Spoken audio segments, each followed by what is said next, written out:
सोचिए, किसी की पूरी कानूनी लड़ाई एक 50 साल पुराने दस्तावेज पर टिकी है। हम्म।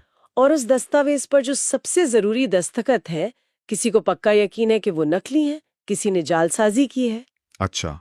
पहली नजर में तो इसका हल बहुत आसान लगता है ना।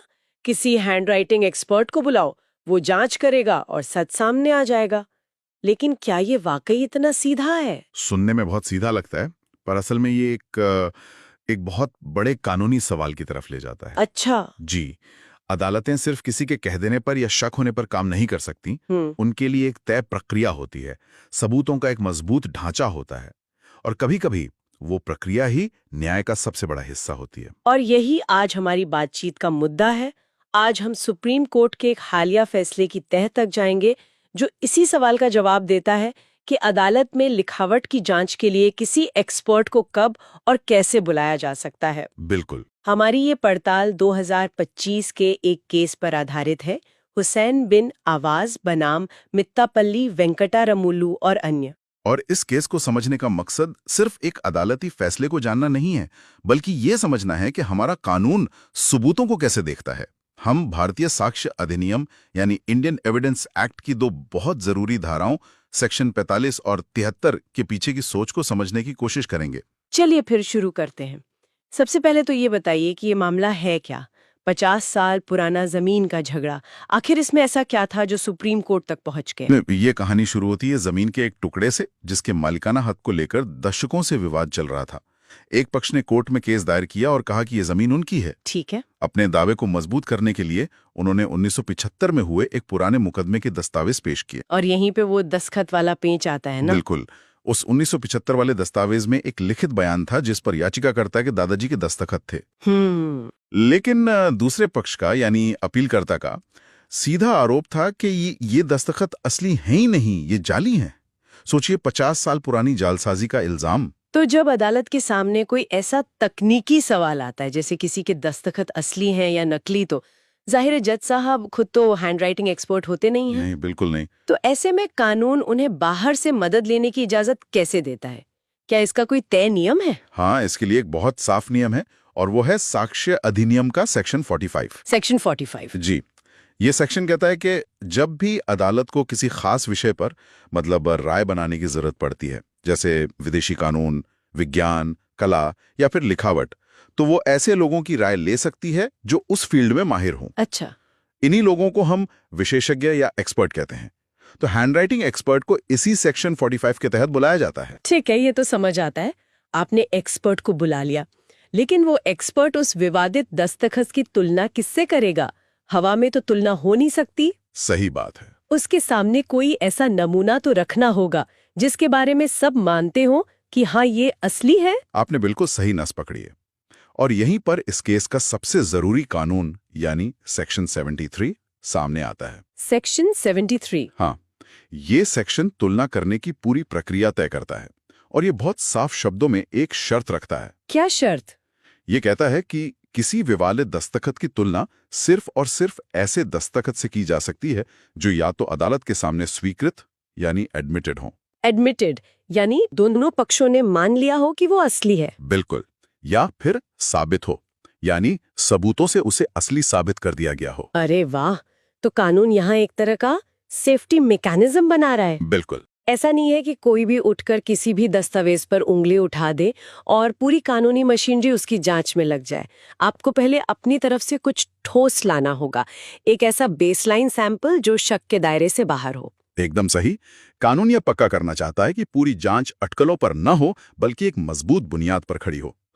इतना ही नहीं, सेक्शन 73 अदालत को ये ताकत भी देता है कि वो किसी को भी अपने सामने लिखने के लिए कह सकती है, ताकि एक ताजा भरोसेमंद नमूना तुलना के लिए मिल सके। अच्छा। तो सेक्शन 45 एक्सपर्ट को बुलाने का दरवाजा खोलता है, और सेक्शन 73 ये तय करता है कि उस दरवाजे से अंदर क्या आएगा। अच्छा, अगर कानून इतना साफ है कि तुलना के लिए एक स्वीकृत या साबित नमूना चाहिए, तो फिर इस केस में इतना बड़ा बखेड़ा खड़ा ही क्यों हुआ? हाँ, ये मामला हाई कोर्ट और सुप्रीम कोर्ट तक पहुंचा कैसे? यहीं से ये केस दिलचस्प होता है। हुआ ये कि जमीन का मुकदमा चल रहा था और सुनवाई पूरी हो गई थी। सुनवाई पूरी हो गई थी? हाँ, सारे गवाह हो गए, सारी बहस खत्म हो गई। इसके बाद जब फैसला आने वाला था, तब प्रतिवादियों ने यानी जिन पर जालसाजी का आरोप लगाने वाले थे, एक अर्जी डाली। अच्छा, उन्होंने कहा कि 1975 वाले दस्तावेज को फोरेंसिक जांच के लिए भेजा जाए। ट्रायल खत्म होने के बाद ये तो सुनने में अजीब लग रहा है। जी, ऐसा लग रहा है जैसे कोई हारती हुई बाजी को खींचने की कोशिश कर रहा हो। ट्रायल कोर्ट के जज को भी ठीक यही लगा। उन्होंने अर्जी खारिज कर दी। कर दी? हाँ, कोर्ट ने दो बातें कहीं। पहली, ये रिकॉर्ड दशकों पुराना है, और दूसरा, आपकी अर्जी का कोई ठोस आधार नहीं है। अदालत को ये मामले को बेवजह लंबा खींचने की एक तरकीब लगी। बिल्कुल तार्किक फैसला लगता है। जज ने शायद सोचा होगा कि आपको पूरा मौका मिला ट्रायल के दौरान, तब तो आपने कुछ कहा नहीं। सही बात है। तो कहानी यहीं खत्म हो जानी चाहिए थी।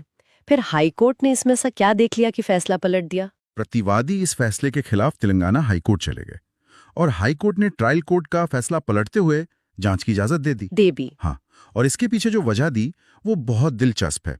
हाईकोर्ट ने कहा कि न्याय के हित में, in the interest of justice. एक मिनट, यहाँ मैं हाईकोर्ट की तरफ से सोचना चाहूंगी, न्याय के हित में से बड़ा और क्या हो सकता है? अगर सच में वो दस्तखत जाली हुआ तो क्या एक प्रक्रिया की छोटी सी बात के लिए किसी के साथ इतना बड़ा अन्याय हो जाना ठीक है? मुझे लगता है कई लोगों के मन में ये सवाल आएगा कि सच का पता लगाने के लिए नियम थोड़े बहुत तो बदल ही जा सकते हैं। आपका सवाल बहुत वाजिब है, और यही इस केस के दिल में बसा सवाल है। हाँ। क्या न्याय का हित कानून में लिखी एक साफ प्रक्रिया को नजरअंदाज करने का आधार बन सकता है? पहली नजर में लगता है हाँ, बिल्कुल बन सकता है, सच से बढ़कर क्या है। बिल्कुल। लेकिन सुप्रीम कोर्ट ने इसे एक अलग नजरिए से देखा। उन्होंने पूछा कि न्याय का असली मतलब क्या है? क्या सिर्फ मनचाहा नतीजा पा लेना न्याय है, या फिर उस नतीजे तक पहुंचने की प्रक्रिया का निष्पक्ष होना भी न्याय का हिस्सा है? ये तो एक बहुत गहरा सवाल है। तो सुप्रीम कोर्ट ने इस गुत्थी को कैसे सुलझाया?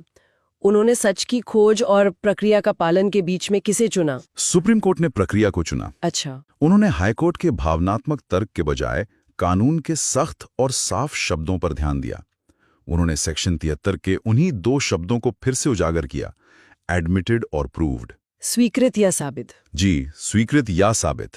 सुप्रीम कोर्ट ने कहा कि प्रतिवादियों ने जांच की मांग तो कर दी, लेकिन उन्होंने तुलना के लिए दादाजी का एक भी ऐसा दस्तावेज या दस्तखत पेश नहीं किया जो निर्विवाद रूप से असली हो। अच्छा, तो वो बस चाहते थे कि अदालत जांच शुरू कर दे, ये उम्मीद करते हुए कि शायद कुछ मिल जाए, बिना कोई शुरुआती सबूत दिए। बिल्कुल। इसी को कानून की भाषा में फिशिंग एक्सपेडिशन कहते हैं। Fishing expedition? हाँ, यानी बिना किसी ठोस आधार के सबूत की तलाश में निकल पड़ना। सुप्रीम कोर्ट ने कहा कि कानून इसकी इजाजत नहीं देता। अगर आप किसी पर जालसाजी का आरोप लगाते हैं तो सबूत जुटाने की जिम्मेदारी भी आपकी है। आप अदालत को अपना जासूस नहीं बना सकते। तो सुप्रीम कोर्ट का अंतिम फैसला क्या था?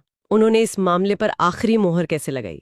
सुप्रीम कोर्ट ने सबसे पहले तेलंगाना हाई कोर्ट के आदेश को रद्द कर दिया, यानी फोरेंसिक जांच नहीं होगी। ठीक है। फिर उन्होंने ट्रायल कोर्ट के उस शुरुआती फैसले को बहाल किया जिसने जांच से इनकार किया था, और फिर उन्होंने एक ऐसी बात कही जो भविष्य के ऐसे सभी मामलों के लिए एक गाइडलाइन बन गई है। वो क्या थी?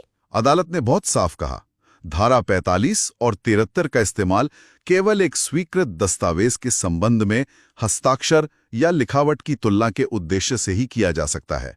केवल एक स्वीकृत दस्तावेज। जी, ये एक लाइन इस पूरे फैसले का निचोड़ है।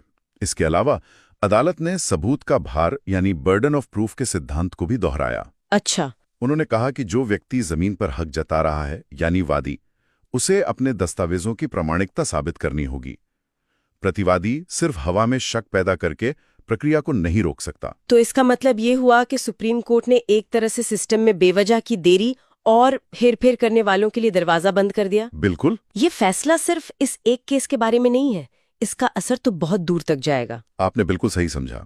इस फैसले के व्यावहारिक परिणाम बहुत गहरे हैं। हमारी अदालतों में केस वैसे ही बहुत धीरे चलते हैं। हाँ, ये तो है। अक्सर जब एक पक्ष को लगता है कि वो केस हार रहा है तो वो मामले को लंबा खींचने के लिए ऐसी ही अर्जियां डालता है, कभी हैंडराइटिंग जांच, कभी किसी और एक्सपर्ट की राय। ये फैसला ऐसी रणनीतियों पर सीधी लगाम लगाता है। ये तो न्याय प्रक्रिया को और ज्यादा कुशल बनाने जैसा है। निश्चित रूप से ये एक साफ संदेश देता है, अगर आप किसी दस्तखत को नकली कहते हैं तो सिर्फ कहना काफी नहीं है, आपको तुलना के लिए एक असली सोने जैसा खरा और अदालत द्वारा स्वीकृत नमूना भी सामने रखना होगा। ये पार्टियों को मजबूर करता है कि वो अपना होमवर्क करके आएं। इससे अदालत का कीमती वक्त बचता है और न्याय जल्दी मिलने की संभावना बढ़ती है। तो इस पूरी गहरी और दिलचस्प बातचीत का सार क्या है? अगर हमें किसी को एक लाइन में समझाना हो तो वो क्या होगा? सबसे बड़ी सीख ये है कि अदालत में किसी लिखावट विशेषज्ञ को सिर्फ इसलिए नहीं बुलाया जा सकता क्योंकि कोई दस्तावेज संदिग्ध लग रहा है। सिर्फ शक के आधार पर नहीं। नहीं, कानून एक अनुशासित प्रक्रिया की मांग करता है। तुलना के लिए एक प्रमाणित और अदालत द्वारा स्वीकृत नमूना होना अनिवार्य है। बिना बेसलाइन के कोई तुलना नहीं हो सकती और बिना तुलना के कोई विशेषज्ञ राय नहीं हो सकती। ये बात एकदम साफ है। ये सुनिश्चित करता है कि विशेषज्ञ की राय अटकलों पर नहीं बल्कि ठोस तुलनात्मक सबूतों पर टिकी हो। जाते जाते क्या कोई ऐसा सवाल है जो ये फैसला हमारे लिए छोड़ जाता है? भविष्य के बारे में सोचने के लिए कोई बिंदु? हाँ, एक बहुत ही दिलचस्प सवाल मेरे मन में आता है। बताइए। ये पूरा केस स्याही और कागज की दुनिया का है। भौतिक दस्तावेज, स्याही वाले दस्तखत। लेकिन आज हम डिजिटल दस्तावेजों और ई सिग्नेचर के दौर में जी रहे हैं। सही बात है। तो ये सोचने पर मजबूर करता है कि भविष्य में स्वीकृत और साबित लिखावट के ये सिद्धांत कैसे विकसित होंगे। ये तो बहुत ही जरूरी सवाल है। सोचिए, अदालत में तुलना के लिए एक साबित हो चुका डिजिटल हस्ताक्षर कैसा दिखेगा?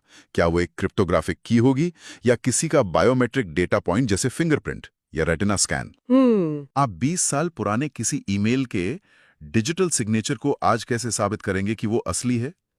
ये एक नई कानूनी चुनौती है जिसके लिए हमारी न्याय प्रणाली को अभी से तैयार रहना होगा।